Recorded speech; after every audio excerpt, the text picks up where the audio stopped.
Paano nga ba mag-register sa Unlock tool gamit ang yung cellphone? Una, open mo yung Chrome, i-type mo ang unlocktool.net. Ngayon, mag-registered ka. Ayan, i-fill up mo lang yan. After mo i-fill up, mag-login ka. May naka-ready na ako rito. Itong halimbawa. Ayan, login mo. Punta ka sa account. Ayan, makikita mo account. Click mo lang yan. Ayan. Ito lang ang kailangan ng pag-activate ng account mo. Itong user at itong email. Yan, ibibigay mo. Copy mo. Tapos, gagawin mo, punta ka sa resellers. Ayan. Hanapin mo yung Philippines na reseller. Pilipino yun. Ito. Hanapin mo. Ayan, nandito yan. Nag-iisa lang yan dito. Hanapin mo. Ayan.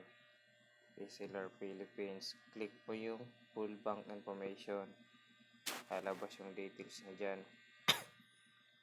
Madalas akong online dito sa Facebook ko. Ito. Click mo lang yan. Ayan. Nakikita mo. Ayan. Ayan. Tapos, i-message mo. I-message mo. Pwede mo rin tawagan, pero mas maganda i-message mo. Kasi minsan, busy rin sa trabaho. Ayan, i-message mo. Click mo messenger.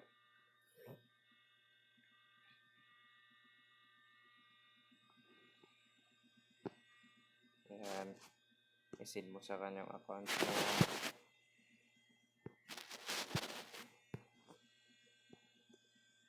Ayan, i-send mo yan. Tapos,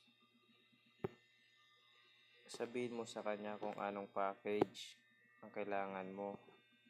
Halimbawa, merong 3M, ibig sabihin 3 months, 6M, 6 months, 12 months, ganyan. Tapos, ito yung GCash account niya. Para hindi ka malito, ayan yung GCash account niya. Ayan, nasa baba. Diyan mo ipapadala yung payment. Okay? Kung gusto mo naman ay yung location niya, Baclaran, Bagong Lipunan, Parañaque. Okay? And